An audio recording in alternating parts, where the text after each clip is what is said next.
LEC 2024 Spring Split Final, live from the Riot Games Arena in Berlin, Germany. After another nerve-wracking lower bracket run, Fnatic find themselves once again facing their arch-rivals and LEC behemoths of G2 for the title. My name is Shox, and I am joined by GB and by Finn. Nuke is also joining us later, so we'll welcome him in just a bit. But first, gentlemen, G2 versus Fnatic once again, this time in a Spring Split Final. How excited are we? We are very excited. I think if anything, we know that this series always delivers. G2 versus Fnatic has rarely disappointed us when it's the best of 5 series. Yeah, I think there's really no better team to get in a situation like this, like a Fnatic that's also ramping up at the same time. The fact that they're feeling a momentum coming into it is the best kind of Fnatic we can have. Momentum is one hell of a drug, and Fnatic, they have it. Yesterday, a reverse sweep versus BDS. I think that's why we don't have Nuke on this segment just yet. We're going to talk to him later. But what a horrendous start to that series from Fnatic, Finn. It was just not good. I believe it was called a dumpster fire by Goldberg. So how did they turn it around, and why did it take so long? Even in game 3, it looked very scary with this Arenas dying 3 times in the early game. But I think some really great fights by Noah and June, and this very clutch factor coming in, gained them a lot of momentum coming into game 4 and 5. And I think they managed to swing the ship around coming the end of that series. Yeah, and we're going to be talking a lot about productivity today, because that's really what made the difference for Fnatic. The fact that they drafted themselves tools where they can take control of the game as already from the early stages, already piloted from Razork on Champions who could invade on, where he could dictate the tempo, really made the difference from Fnatic. But I gotta ask, we talked to Razork, of course, in PGL as well, you know. You've gone through this lower bracket and you know what works for you. And he admitted himself that the first 2 drafts were really not anything they could do anything with, in particular him as a jungler. So you can talk about ramping up, but oh my god, you are on against match point. Your run is about to be over. You won't go to MSI. Your mid laner starting 0 and 3, and then you wake up? Yeah, hey, I mean, better late than never. Okay. I mean, you gotta give kudos to June and Noah. They really pulled it out of a hat there, squeezed water out of stone, whatever you want to say. They really just 2v2 kill them and then transition that lane so well. And I think what Razork said makes a lot of sense, because if you're a jungler and you just have to cover out every lane and put out fires wherever you go is really bad. You really want to have the proactivity. You want to be able to make the first move. It's true. You're right. Better late than never. But Razork did say, I don't want to let it go that far versus G2. Now, G2 and Fnatic, they will be our MSI representatives, since if G2 win today and therefore win Winter and Spring, Fnatic would be the team with the highest championship points regardless. And if Fnatic win, of course, they would go as first seed. So let's talk about MSI a little bit. Goldberg, do you feel like with Fnatic and G2, we have the best crop of teams we could be sending to MSI? I was already saying this in the green room yesterday as soon as it was over. I think that Fnatic is the team. Yeah, I think Fnatic is the team with the highest ceiling in secondary to G2 that we can send, but also they can have some of the lowest lows. But in terms of flipping that coin as a secondary team, I'm happy sending Fnatic. They might come in there and look insanely good, but they also just might come in there and, you know, flop. But I think it's still a good team. There's been a lot of doom and gloom regarding our MSI that's coming on, but I think people have to realize that we only have to beat the Asian teams on our best day if they're at their worst. As long as we can beat them at that point of time, there is hope for us to beat them. It's Skill about and a little luck.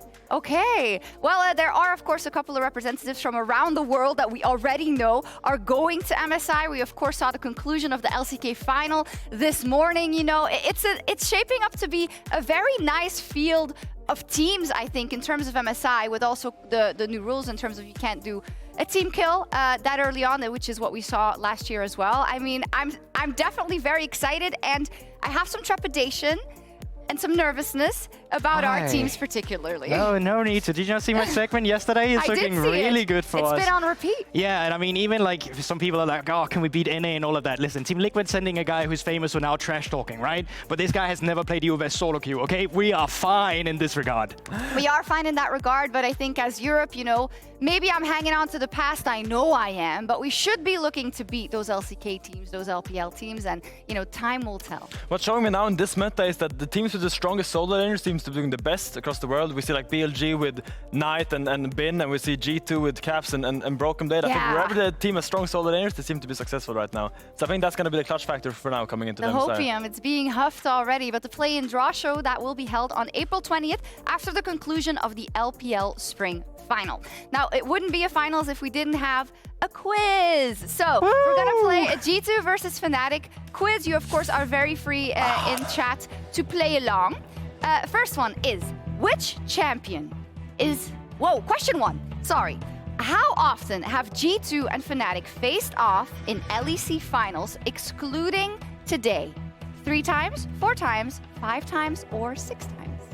Do I have a buzzer? No, Okay. just if you know so. Say it. Well, I don't know any of them. My knowledge on this So are historically... you gambling? I absolutely am, Go. but that is fine. That's why I love multiple choice quest. Yeah, stop yapping. What Okay, is it? sorry, number 5. C, 5. Correct. Boom! And that's why multiple choice is the best. I see how you finished school. Yeah, because Well, I was a dropout. Kudos.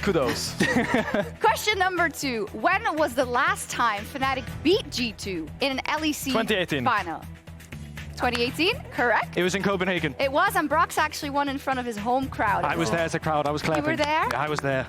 And now you're here. Yeah. Wow, look at you. Damn. Question number 3. Which 2 players have participated in every G2 versus Fnatic final?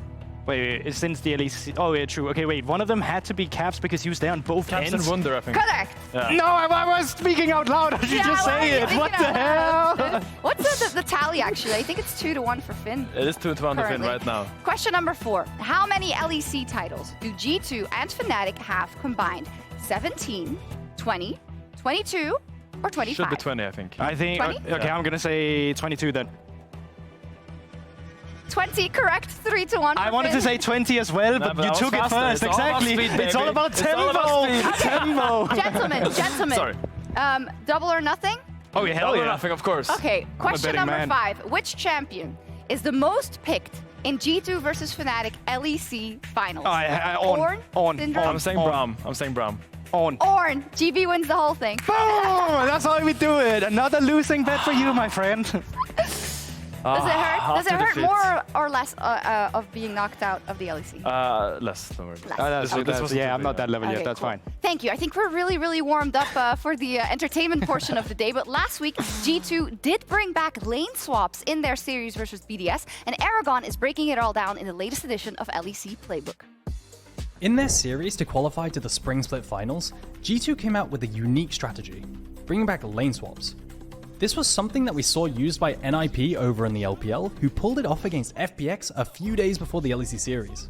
We're specifically looking at Game 3, where the strategy looked especially strong. In the draft, we see G2 pick Jinx and Lulu into Varus, who is then paired with Ashe. BDS ban out Sion expecting another lane swap situation, and G2 adapts with a similar, albeit weaker pick with a blind Zac, who can participate in or deter early dives due to his passive. So why is G2 opting into bad matchups on both side lanes? Well, that's because they're not planning on facing them in a traditional lane setup. They're banking on scaling with their bot lane. So by swapping, they dodge the oppressive lane and the early game jungler that can dive, and they also deny gold from Aatrox, who needs it much more than Zac. Why is this not more common? Well, it used to be. So in patch 6.15, Riot removed fortification from bot lane turrets for the first 5 minutes of the game, which means that top lane turret takes half the damage of bot lane turret for those 5 minutes. Going into the game, BDS expect a swap, so they invade to drop wards and track the lane assignments. However, Broken Blade fakes that he is walking top lane by purposefully walking over the ward, and the G2 support is never spotted as the ward placement doesn't fully cover the lane. By the time BDS finally has information that Jinx and Lulu are top lane, it's 1 minute 32 into the game. Minions are in lane and it's too late to swap, so they need to commit to mismatch lanes. A factor that probably led to them wanting to use this against BDS specifically is because they are playing against players that weren't professionals in the era of lane swaps, so adapting on the fly is a much harder task. Then there's the optimization factors that allow G2 to do the swap and minimize losses. They picked Jinx, a champion that can kill minion waves fast with a mix of rockets and minigun auto attacks, as well as Lulu, who is running an attack speed shard and demolish to be able to assist in turret sieging, even through turret fortification. From here, G2 is in the driver's seat. They play by fast pushing into the top turret while Broken Blade is also around the top lane, to act as a nuisance and try to disrupt BDS's solo lanes. At 425 and on their reset, G2 have taken 2 plates in the top lane, while BDS have taken 3 in the bot lane. Even assuming a game with no kills, a 125 gold deficit to the enemy bot lane is a much better option than the prospect of laning into a Varus Ashe and a jungle Volibear. G2's goal is to quickly kill minions faster than their opposition, and look for windows to switch lanes to avoid BDS's bot lane. However, at 6 minutes 20, they break the expected pattern by faking a recall and luring BDS's bot lane into a trap. At 10 minutes, G2 have opened a 2k gold lead, but more importantly than that, they have their Jinx in a prime position to carry the game, and the gold-starved Aatrox is never going to pose a threat. That was an amazing explanation of an old tech from the old League of Legends day, but let's get the coach opinion on this. Dylan, thank you so much for joining me. Thank you. We talked about the swap lane and how you guys brought this back in League of Legends. Tell me about the thought process behind this. I know that the players said that you watched the Ninjas in Pyjamas game, but how did you go from seeing this in another region into thinking this is going to work in the LC? Actually, before we saw that LPL match, it's something we were talking about for about a week or 2 weeks beforehand. Mainly because we thought in certain draft structures, it made a lot of sense. It really fit a lot of the champions we wanted to play and the type of game we wanted to play. So yeah, we decided to try some scrims. I think for our team, it's good because I have a lot of experience in the lane swap. Yeah. My career was actually started making videos about lane swaps. I coached back in Season 5, Season 6, Season 4, where it was pretty much like every other game. So also, our guys are very creative. So when you give them a new toy, something like this to mess around with, we'll just spend all day just talking about different variations. So it was a very fun thing to implement. I love how you mention new toys because they bring a lot of toys to the table. But how do you define what is going to make a good toy on stage or something you don't want to use? Picks-wise specifically, because when I look at the draft that you guys played, you implemented a lot of stuff. Rek'Sai was one of your innovations in the LEC, at least. The Kog'Maw answer to Smolder back then. What passed the test run? Like when you scream with some types of champion thinking this is what is going to make a difference? I think we need logical reasoning and evidence, actually, as coaching staff. Just an idea or opinion or like my uncle said it's really OP or something like that. That's like the uncle meta we call it. That doesn't really count for us. We need actual some sort of evidence, something that's performing well in solo queue or in another region, or someone who puts out a lot of games into a champion. And then it needs to fit well strategically. So we kind of need both of these to implement something new. You talked about coaching staff in general. Something that I often ask Romain, but I want to have your opinion on it, is that we know how you coach the players, but how does the coaching staff coaches the coaching staff? How did you progress this year maybe with the rest of the staff from G2?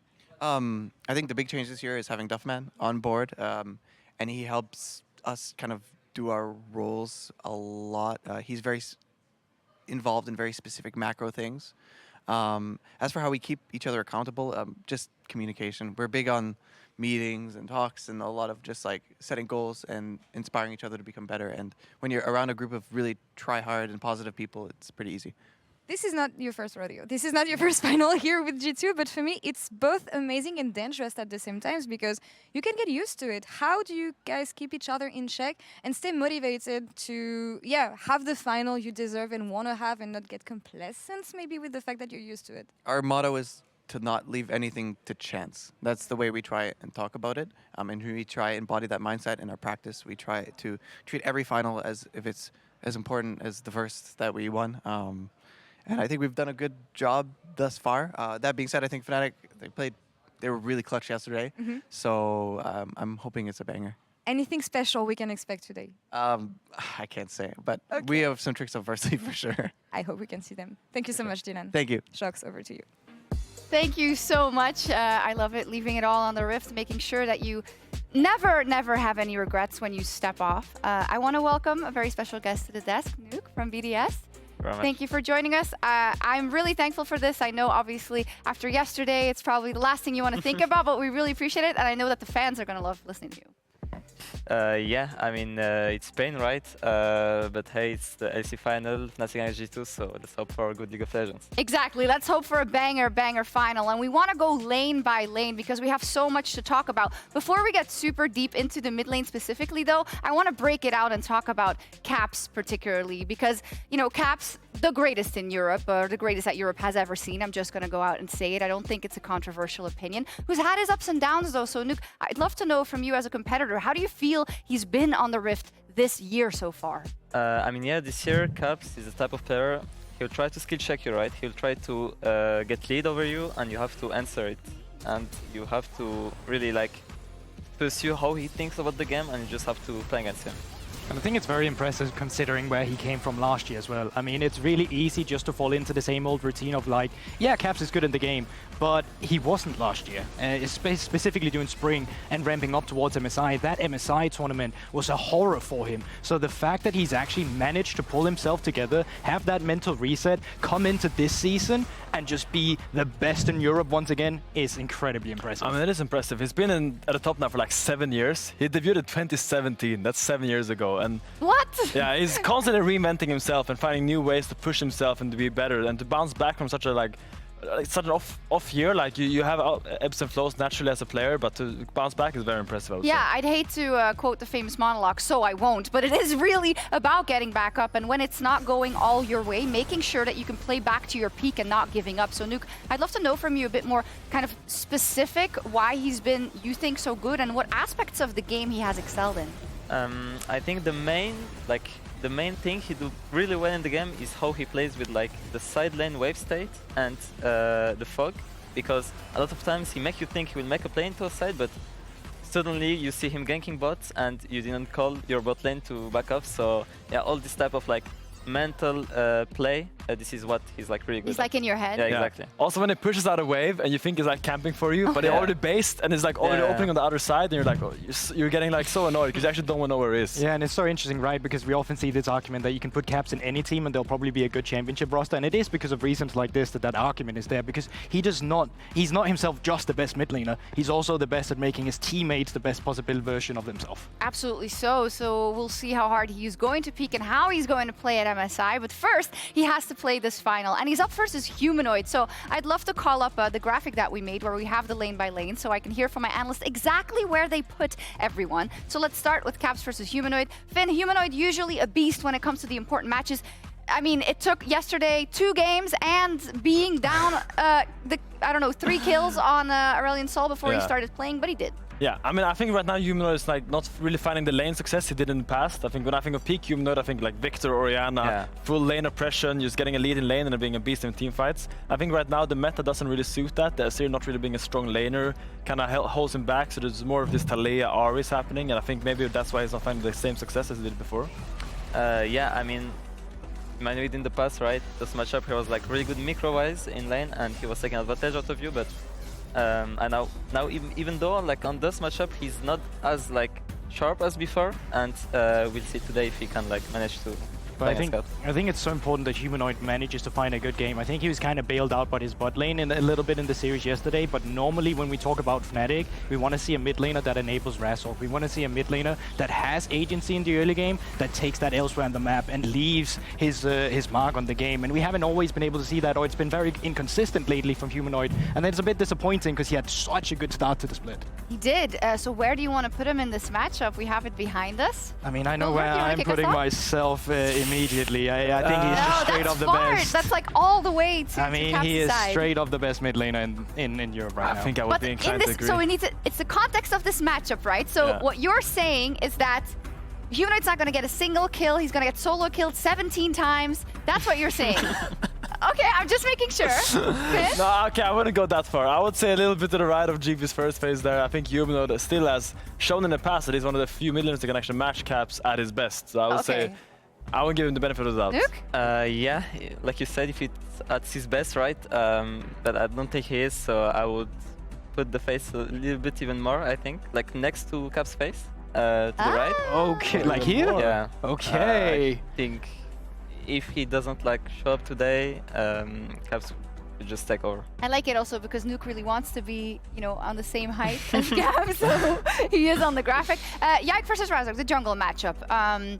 Very interesting one for me. You know, Yike, I think, always gets so much praise on G2, and rightfully so, but he's also playing with an insane team. Razork, a bit up and down in Spring? I actually feel like these days Razork is getting a lot of praise, and Yike is kind of getting said that he's Yike, he's playing with Broken and Caps. It's so easy for him to play. So I think he's a bit undervalued. I think what Yike has that is really strong and puts him above other people is his mechanics. I think his individual talent is probably the highest in the league, and that's why he has the ability to actually pop off on carriers like Belva and Viego. So I think that X factor is worth mentioning. I would say this is a very even matchup. I'll put my head in the middle almost. In the middle? Yeah, but almost, which side is it leaning to? I would say leaning towards Yike. Okay. I'll put your face in there. Honestly, I'm kind of in the same boat as Finn, where I find it so hard to value junglers because it is much easier for Yike to play the game, but I also don't want that to take away from the fact that he is a great jungler. But I also think with the tools that Razork had throughout this regular season, how strong he was, I want to call what we've seen so far maybe a fluke. Maybe I'm being too optimistic, but I do want to give it a little bit to Razork instead, but I'll do it with a clown face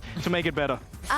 Okay. I'm kind of the same view. I think Razork, if you see the Fnatic wins, it's when you have a great Razork, right, that he pull out like all the plays that he used to. And Yike is just really good mechanically with really good player around him. So I will give it to Razork slightly.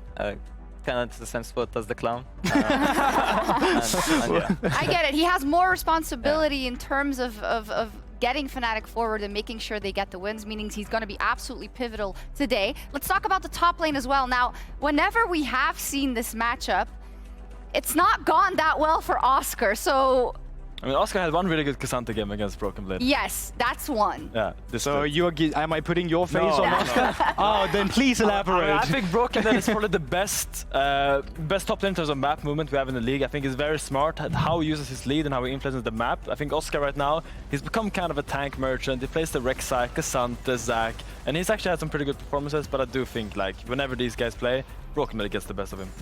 Yeah, I think on that aspect as well, it's so interesting when Oscar was brought into the league, right? It was like, oh, he's a great Gangplank player. He's going to be playing carries. He's going to be, well, not to take any away from the next talent, right? But he wasn't the carry talent. Like, he has had good performances on the tanks. I completely agree, but it does not match up to the impact that Broken Blade leaves. Do you recognize that, Nuke? Sometimes when a player is brought into the league, the LEC, or whatever team they're playing in, and their identity almost gets eroded, which makes them play worse?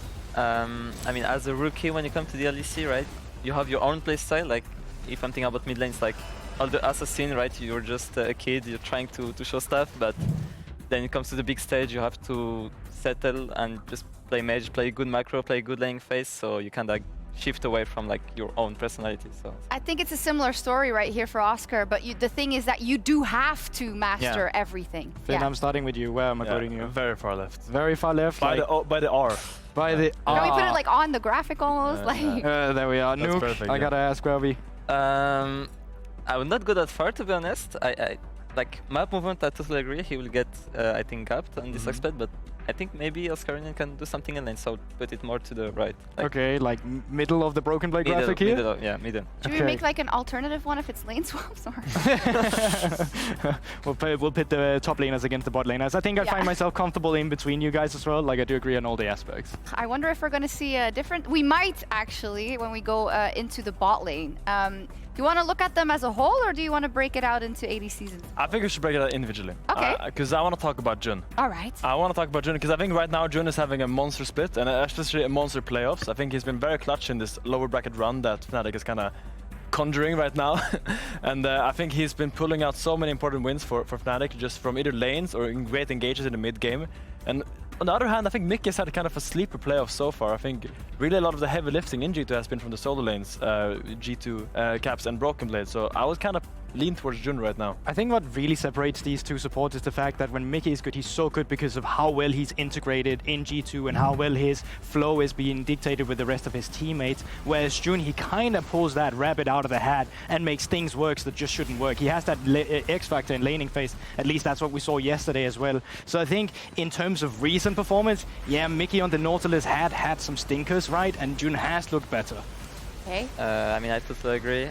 Jun is always like, has this X-Fighter, but I still think like Mickix has this game sense of like knowing where to be at which timing, and especially like the vision that he plays for G2 and allow his side and how to play, like to play the map. It's super good, so yeah.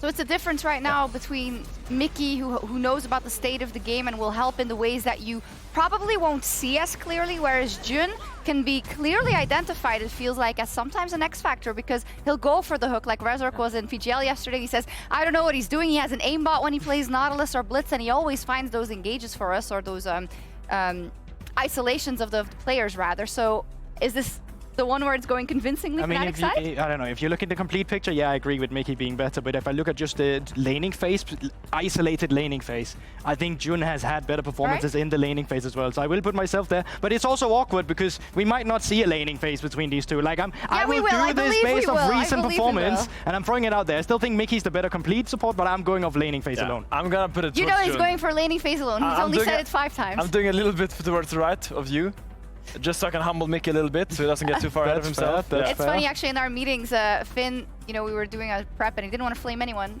Just Mickey, actually. I mean, Mickey has to get flamed a little bit. Like, he has been pretty dirty. Been dying a lot. Luke? I mean, as a player, I have to put a bit Mickey's side. I think that's fair.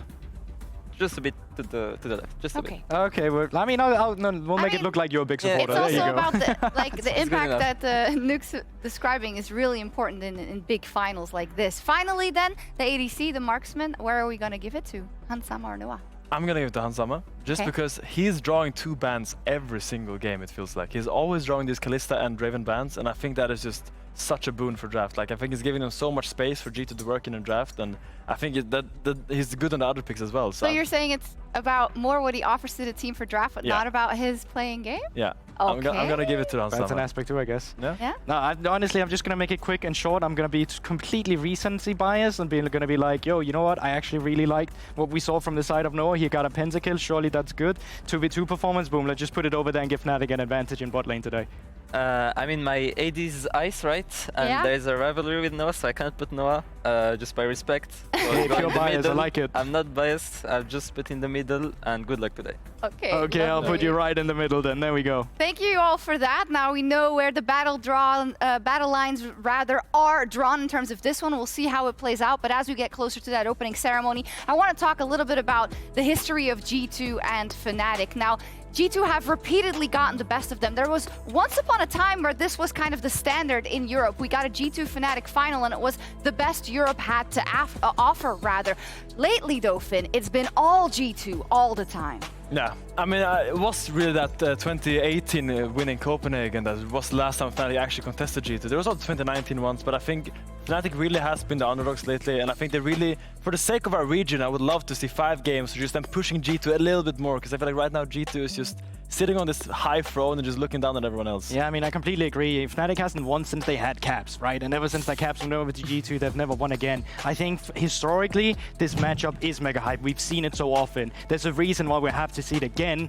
But also, if you're looking at the results, it's just not in Fnatic's favor. You want to see them step up. We saw it in Montpellier, of course, just last year, or not even a couple of months ago. The fact that G2 very easily dispatched of Fnatic once again. And for me, this series is really about, for G2, emphasizing how strong they are going into MSI, sending a signal. And for Fnatic, it's very much trying to prove that you are still on top, that you still belong at the top of Europe, that you can still be the standard that you haven't been in so long, Nuke. Even with the lower bracket momentum that Fnatic has, what is it going to take for them to take down G2 today? A lot.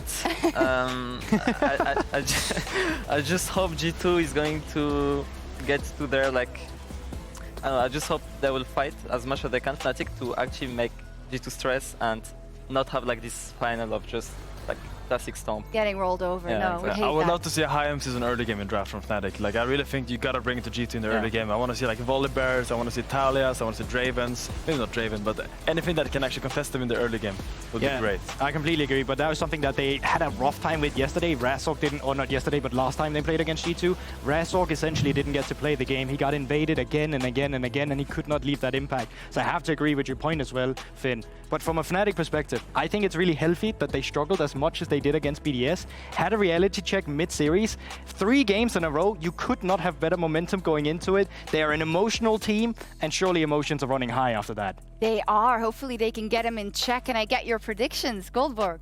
I mean, I said hopefully, it's still 3-0 G2. 3-0 G2, okay. I'm gonna have a little bit of hope, and say 3-2 G2. At least we get 5 games. That would be my dream. I'll go for 3-0 for G2.